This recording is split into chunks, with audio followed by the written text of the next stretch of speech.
Today I'd like to talk to you about one of the most sublime pieces of imaginative literature in the English canon, Wuthering Heights by Emily Brontë. And indeed, in addition to Wuthering Heights boasting some of the most intense aesthetic splendour in the history of English literature, in addition to just how incredibly, emotionally overwhelming the novel is, this novel also happens to be one of my personal favourites. This is a novel that one can and should reread over and over again across the course of one's life, and one will always get something new and nourishing from it. So today I would like to share with you 10 tips for how you can get as much out of Wuthering Heights as possible. Okay, the very first tip I would like to give you today is a paradigm, a lens through which one should view Wuthering Heights.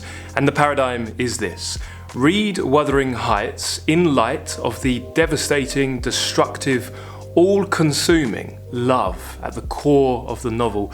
At the core of the novel is this deadly eros, the love between Catherine and Heathcliff. And indeed, Heathcliff as a man, like the love between them, is an abyss that sucks in, draws in all of the orbiting themes of Wuthering Heights: civilisation versus nature, masculinity and femininity, revenge, class, and what Nietzsche would go on to call eternal recurrence. Now, for some readers, it can be rather tempting to dismiss the events, to dismiss the concerns and preoccupations of the characters as being rather silly. One looks on and thinks, you're kind of creating your own problems, and if you just did this or just did that, then surely this wouldn't happen. Why can't you just act like this instead of this? The urge to do that is rather strong. Indeed, the urge to do that with many great novels is rather strong. And what I would say is, if you find yourself experiencing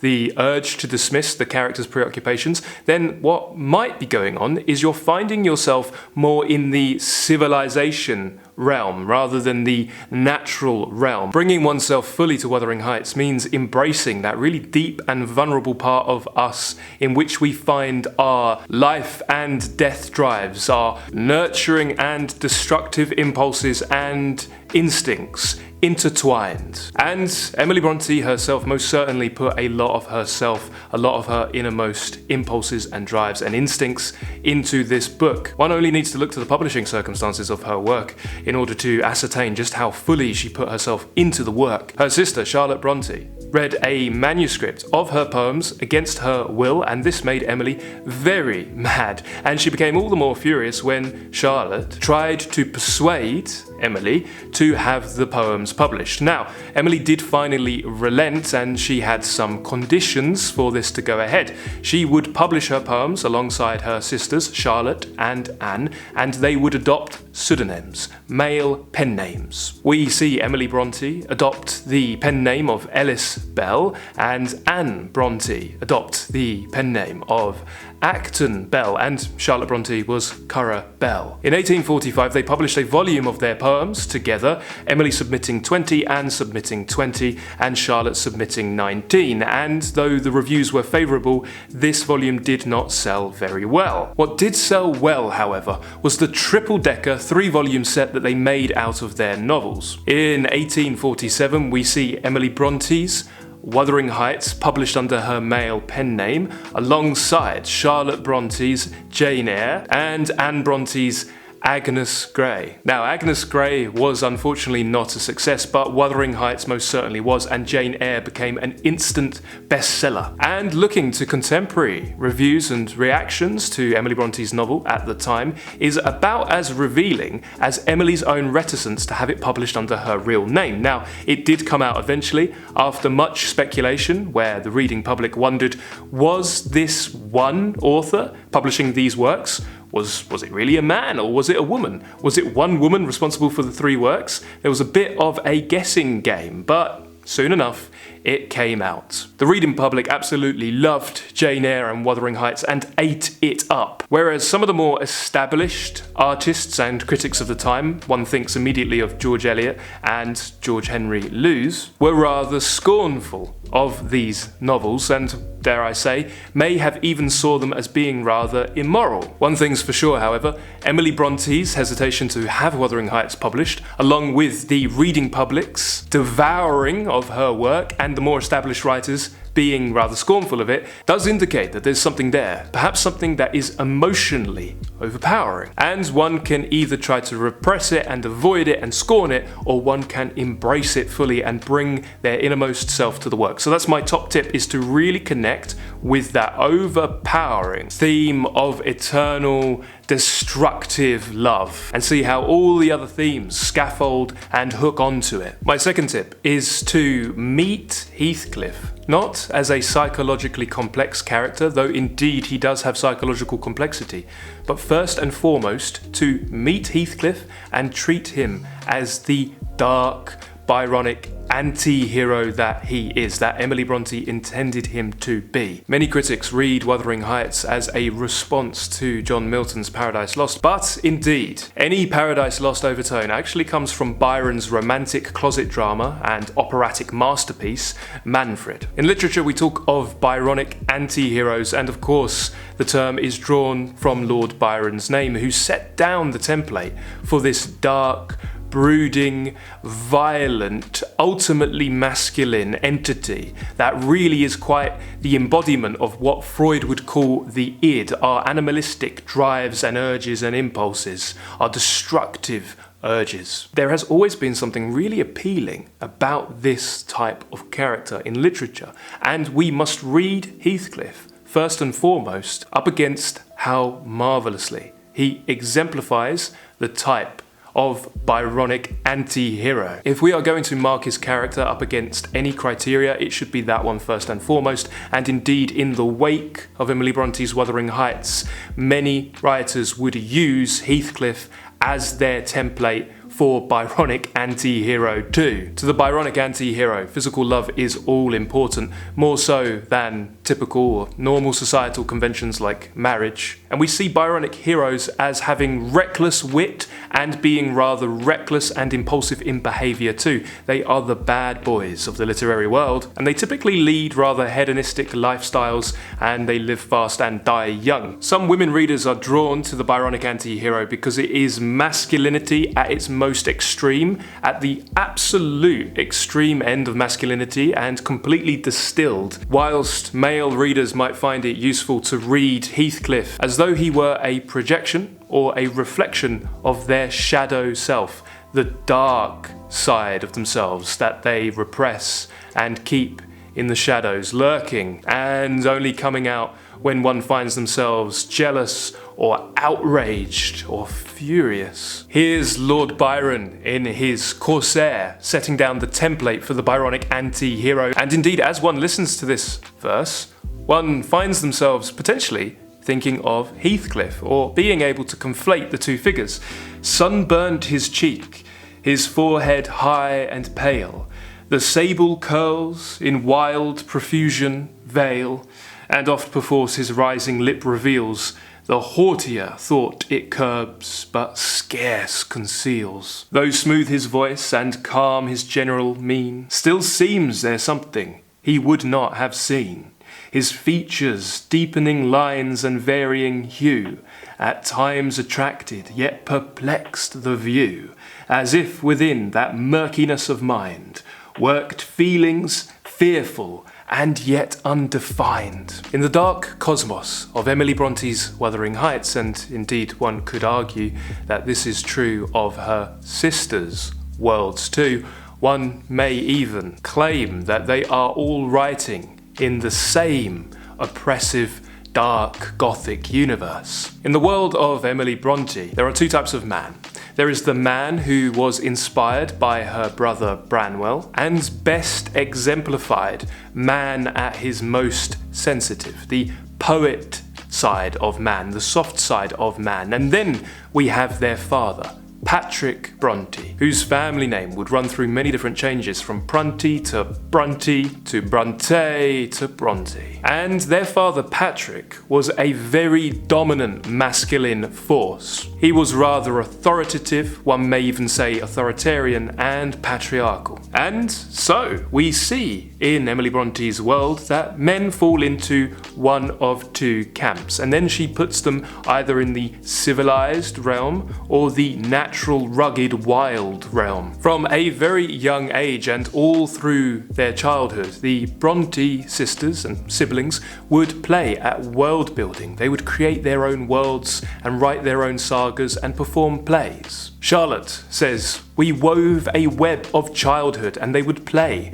with Branwell's toy soldiers, and they would stitch books together that explored their imaginary lands. For Emily and Anne, we see the shared imaginary world of Gondal. And for Charlotte and her brother Branwell, we see the shared imaginary world of Angria and the Angrian sagas. Growing up, what they knew of men was taken from their brother and their father, and what they knew of the world was taken from a select few literary sources. All of them most certainly would have read and delighted in the poetry of Lord Byron, and this is where we see the sisters' inclination to develop heroic plots and craft compelling Byronic characters. They would have read the poetry of Shelley, Southey and Wordsworth. Indeed, they would have ransacked the Romantic poets, and Emily Brontë would have seen herself as writing in the Romantic tradition and indeed the Gothic tradition herself. What does it mean for a young Emily Brontë to be writing in the Romantic tradition? Well,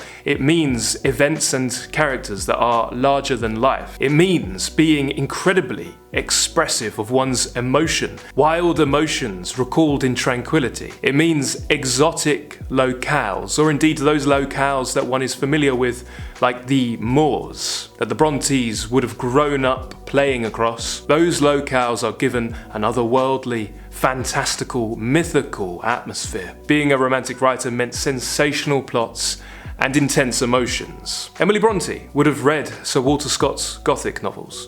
She would have read the Bible and the Prayer Book. She most certainly would have read Shakespeare.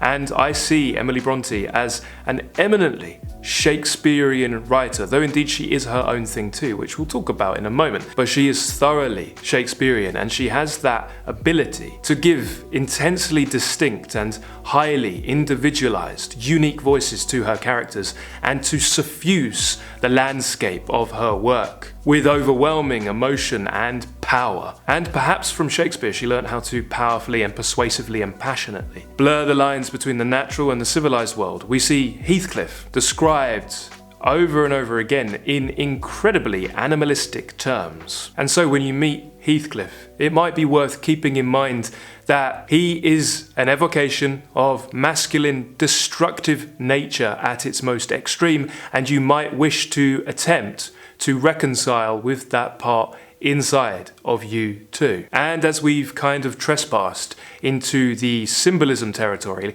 let's speak about symbolism a little bit, because when one learns to read the symbols of Wuthering Heights, then one has a wide field of great poetry completely open to one. You may find it useful to read into Walter Pater's writings on the pathetic fallacy, which is a little bit different from personification. Pathetic fallacy is where human emotion is imposed onto the natural world and landscape. Pater also speaks compellingly about Emily Bronte's romanticism. He writes, much later, and what he means is after Sir Walter Scott, much later, in a Yorkshire village, the spirit of romanticism bore a more really characteristic fruit in the work of a young girl, Emily Brontë. The romance of Wuthering Heights, the figures of Hareton Earnshaw, of Catherine Linton, and of Heathcliff. And I will omit what Pater puts here because this is quite a significant spoiler, but he talks about figures so passionate,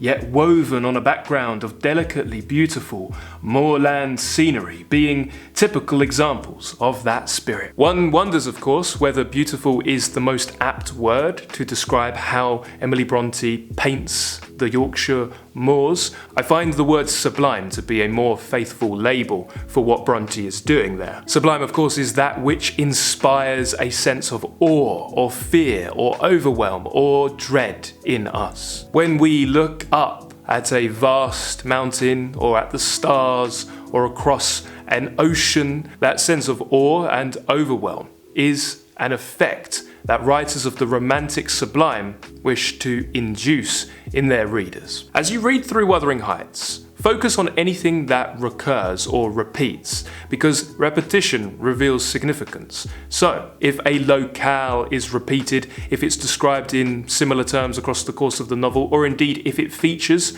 consistently but is described dissimilarly depending on what's just happened in the lives of the characters, then take note. And the moors most certainly has a lot of latent meaning lurking. Those who have done any kind of dream analysis, particularly Freudian dream analysis, will know the difference between manifest meaning and latent meaning. Latent meaning is ambiguous, it's about nuance, and it's about probing and pulling apart. It's about subtext and that which lurks beneath the surface. So probe beyond the surface when you read through Wuthering Heights, and you may be shocked at what you find. And of course, think specifically about what the moors are supposed to represent. Upon one's first probing into the latent meaning of the moors in Wuthering Heights, one might say that they are evocative of, representative of, or symbolize the rugged, wild, eternal,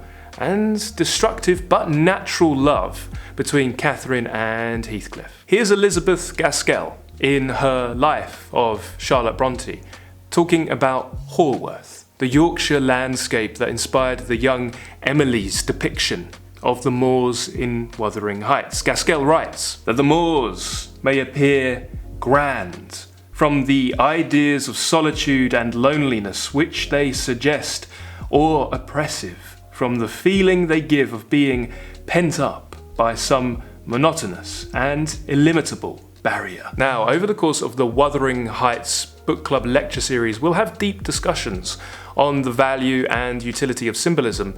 But why do we deploy symbolism? Why can't we just be straightforward? Why must we suffuse a Moorish landscape with such wild and rugged feelings? Well, we have that Nietzschean idea that that which we can find words for is something already long dead in our hearts. And perhaps one might profess that the tragic eros between Heathcliff and Catherine, and the tragic world in which all of our protagonists are thrown, one might argue that this simply cannot be conveyed or communicated in straightforward words, and that one must imbue a landscape with power and magnificence in order to get the true sentiment across. Indeed, the circumstances of Emily Bronte's own life was incredibly tragic, and one experiencing that level of intense tragedy in their lives would have a hard time sublimating it or converting it into art were they not allowed to use a lot of symbolic shorthand. Emily Brontë left us with just one novelistic masterpiece and a healthy handful of sublime poetry, and some of her best poetry competes with Emily Dickinson at her heights. She left us with that one novel at the tender age of just 30 years old, after dying of the family disease of tuberculosis. And over the course of her short and tragic life, Emily would suffer mental breakdowns, and many have speculated that she even suffered from anorexia. And this kind of leads into my next tip, is to make sure you complement your deep reading of Wuthering Heights with an examination and an appreciation of Emily Bronte's poetry. A reading of her poem, The Old Stoic, most certainly brings her mental anguish into stark focus.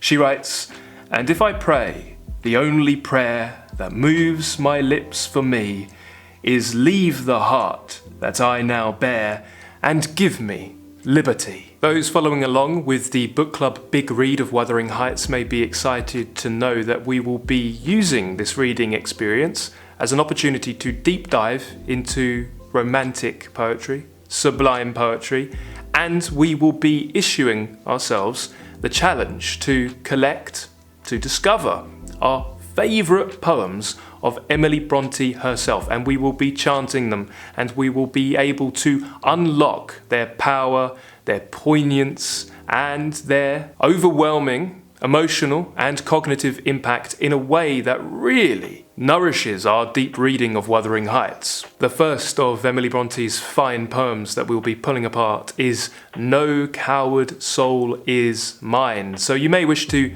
seek that out and read that through a few times. It's the poem that goes, No coward soul is mine, no trembler in the world's storm-troubled sphere. I see heaven's glories shine, and faith shines equal, arming me from fear. And she goes on and says, O God within my breast, almighty ever-present deity, life that in me hast rest, as I undying life have power in thee.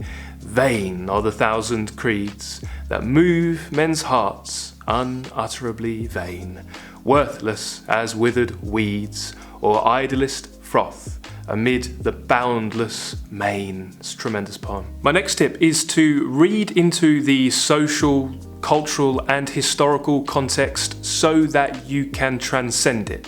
Both parts of that equation are very, very important. First, the social and historical contextualization is really key because it helps us get all the more out of Wuthering Heights. There are a lot of elements in the cultural background of Emily Bronte's England that, without knowledge of, a lot of the book will simply go over our heads. Having said that, once we know enough about Emily Bronte's England at the time, we should read Wuthering Heights as something that transcends all of time, because indeed that is one part of Emily Bronte's genius with this masterpiece, is that she speaks to all of us at all times. Keep in mind that Emily Brontë was living in the age of reform, but she was also living in an age of questions. The Irish question, the Catholic question, the woman question. The woman question came about by shifting societal expectations and the changing definitions of what a woman should be.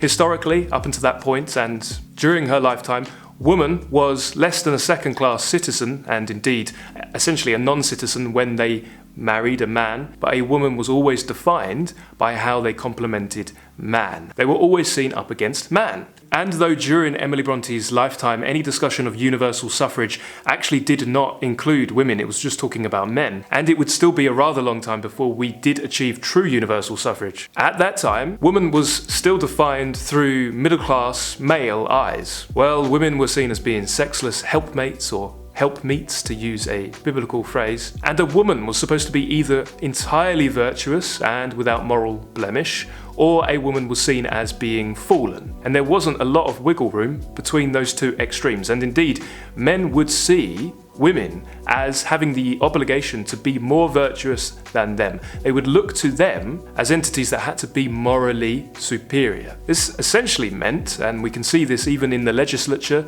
that men had a free pass to licentious behaviour, and there would be very little, if any, social consequence, and women absolutely, most certainly did not. Here's a quote from a conduct manual for women at the time by Sarah Ellis, who writes, "As women, the first thing of importance is to be content to be inferior to men. Inferior in mental power, in the same proportion that you are inferior in strength." And here's William Acton in Functions and Disorders of the Reproductive Organs, 1857, so a decade after the publication of Wuthering Heights. He writes, "As a general rule, a modest woman seldom desires any sexual gratification for herself.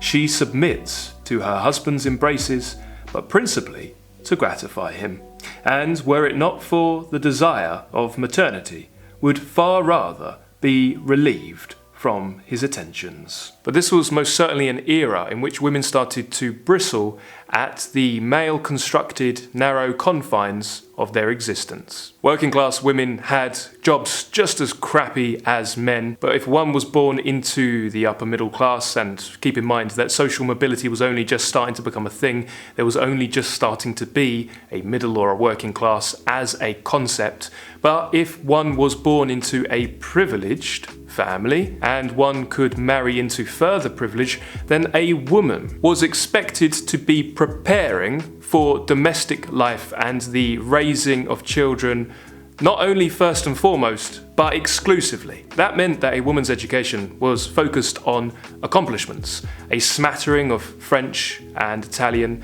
some piano playing and singing, some painting, things that would foster a certain atmosphere for domestic life. Now, this word inferiority that Sarah Ellis used in her conduct manual, this idea of being inferior to men cognitively and physically, this idea of inferiority is not just relevant when it comes to the woman question, but very much relevant when it comes to class strife and social mobility. And though there is this idea of being a self-made man or becoming a gentleman through one's conduct and manners and making one's fortune, basically for the first time in history, there's also this sense that one's social position is one's God-given place, and one has an obligation to faithfully uphold duties associated with one's position in the hierarchy. So class is very much a social construct with deliberately crafted inferiors and superiors on both parts. The inferiors create the superiors by considering them in their minds and how they approach them, or rather don't approach them. They very much create them as superiors and themselves as inferiors, and vice versa. And one's class really did have quite a significant, tangible effect on one's life. The lower one's class at the time, the less likely one was able to vote. One was supposed to wear clothes representative of and appropriate to their class. This even affected where one could sit on a train. Depending on your class, certain carriages were cut off from you, certain parts of the bar, the saloon, were also cut off from you. And this was such an oppressive social force that many working class people avoided going to church, because where one sat in the church or was allowed to sit was very reflective and representative of your class. There would be rented pews, and you would go to church and certain people would look down on you, and indeed you may look down on those who were just below you on the social ladder. And in the lecture series we'll also be looking at a timeline of the history of slavery and the abolishment of slavery, and Heathcliff will be helping us break into that area. Here's Susan Meyer writing in Imperialism at Home, Race and Victorian Women's Fiction. She writes, in Wuthering Heights, Emily Brontë makes an extended critique of British imperialism.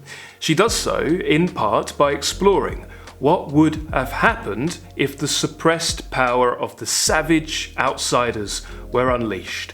Brontë relentlessly explores the nature of forces external to, subordinated to, marginalised by, or excluded from the British social order. To read Heathcliff simply as a working man within a domestic context does not sufficiently account for the novel's threatening power. Considered in the interpretive context of imperialist history, Heathcliff suddenly looks, as it were, collective, accruing associations with India, China, Africa and the West Indies. Reading the novel in this context, one also linked with the discontents of gender, helps to explain its potently disruptive and threatening energy. And indeed, is there a more perfect way to describe Wuthering Heights?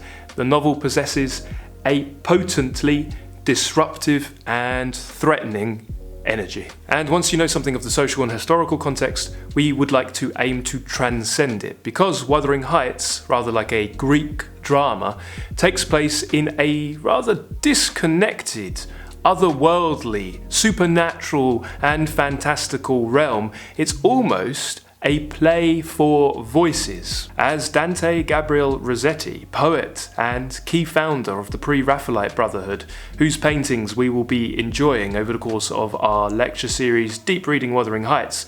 Rossetti wrote about Wuthering Heights, saying that the action is laid in hell, only it seems that places and people have English names there. So as a method of framing and elevating one's reading of Wuthering Heights, I would really urge you to explore the Gothic genre, to explore a little bit about romantic closet drama, and to explore some of the fantastical supernatural narratives that the Brontë sisters would have enjoyed in their formative years. My next tip is to persevere with wrangling with the timeline of Wuthering Heights and also the characters. Now, it is deliberately confusing, and there is a discussion there as to why Emily Brontë might have wanted to make this aspect of her novel deliberately disorienting, and it's a fascinating conversation. But for now, you should just know and feel encouraged by the fact that this is very normal. If you find it hard to follow the thread of the story, or indeed if you find it hard to know who's who because of the similarity of the names, then this is most certainly deliberately deployed on the part of Emily Brontë. This has even been commented upon in modern fiction. I'm going to read a rather entertaining passage from David Lodge's 1988 nice work, but I'll warn you that there are some superficial plot spoilers, so you might want to bop the video on a couple of minutes or so. With Wuthering Heights, I kept getting in a muddle about who was who. That's deliberate, of course, said Robin. Is it? The same names keep cropping up in different permutations and different generations. Cathy the older is born Catherine Earnshaw and becomes Catherine Linton by marriage. Cathy the younger is born Catherine Linton and becomes Catherine Heathcliff by her first marriage to Linton Heathcliff, the son of Isabella Linton and Heathcliff, and later becomes Catherine Earnshaw by her second marriage to Hareton Earnshaw. So, she ends up with the same name as her mother, Catherine Earnshaw. You should go on Mastermind, said Vic. It's incredibly confusing, especially with all the time shifts as well, said Robin. It's what makes Wuthering Heights such a remarkable novel for its period. I don't see the point. More people would enjoy it if it was more straightforward. Difficulty generates meaning. It makes the reader work harder. Isn't that a fabulous quote? I really love that. What do you make of that? And do you agree? Do you think more people would enjoy it if it was more straightforward? Or do you believe that difficulty generates meaning? It makes the reader work harder. I love those three words. Difficulty generates meaning. So don't worry if you're having difficulty wrangling with the names and timelines. There are a couple of things that can help you. Firstly, consulting a family tree, which we'll do in the lecture series. And secondly, seeking out illustrations or filmic adaptations to see each of the characters rather starkly in our minds. You may need to write the names out. You may need to write the links, draw the links between the different characters, how they're tied to each other. A timeline and a family tree is really useful. You may wish to keep a family tree or a character mind map before you as you read, and there is no shame in consulting it. Once one has read through Wuthering Heights that first time, with that tree and the characters beside them, and one allows themselves to liberally consult character notes, then one's return to Wuthering Heights for a reread will be very straightforward. You'll know who everybody is very intimately. Now, another quick tip is to prepare yourself and make yourself comfortable with a writer subverting and destroying generic expectations. Though Emily Brontë is marvellously faithful to certain romantic and Gothic generic conventions, she also pushes her novel form close to breaking point. And for that reason, Wuthering Heights sits in fine company with the likes of Shakespeare's King Lear, which one should read as a complementary piece alongside Wuthering Heights, because there's a great deal of King Lear in Wuthering Heights, and Wuthering Heights sits in fine company with Moby Dick too. Now, my final tip for deep reading Wuthering Heights is to make sure you discuss the novel with others, or to write about the novel, to journal upon its themes, to think about it, and to reread it. As you go through Wuthering Heights, mark certain passages that for any reason stand out to you, and when you come to reread it, go to those passages and give them a very deep rereading multiple times over. What you may wish to do over the course of your rereadings, and rereadings of this book, in my opinion, should take place over many years. One should return to it as frequently as their longing dictates, and one could argue that if you've brought yourself fully to the work, that you will long to return to it immediately and many times more over the course of your life. Now, for those of you reading along with the Wuthering Heights Book Club lecture series, our first lecture is called Meeting Emily Brontë, in which we are going to contextualize the novel by learning about Emily's short and tragic life, her upbringing, and the England she was living in. And then our first deep dive analysis will cover chapters 1 to 4. So we begin the novel with Lockwood's narrative, and then we jump over to Nellie's narrative. So it might be a good idea to read or reread those first 4 chapters before coming to that first deep dive lecture. Thank you very much for watching today. I wish you all the best with your deep reading of Wuthering Heights, and please do let me know your history and your experience with Wuthering Heights. Is this the first time you're reading this novel? If so, what brought you to it? And what are you expecting to get out of it? What would you like to get out of it? What do you already know about the novel? Or perhaps this is a reread for you. If that's the case, then let us know how many times you've read it and what you have gotten out of the book on each reread. When did you first read it and why? What was the effect this magnificent novel had upon you? Thank you again for watching. Thank you for reading along. I hope you have a lovely day and happy reading, everybody.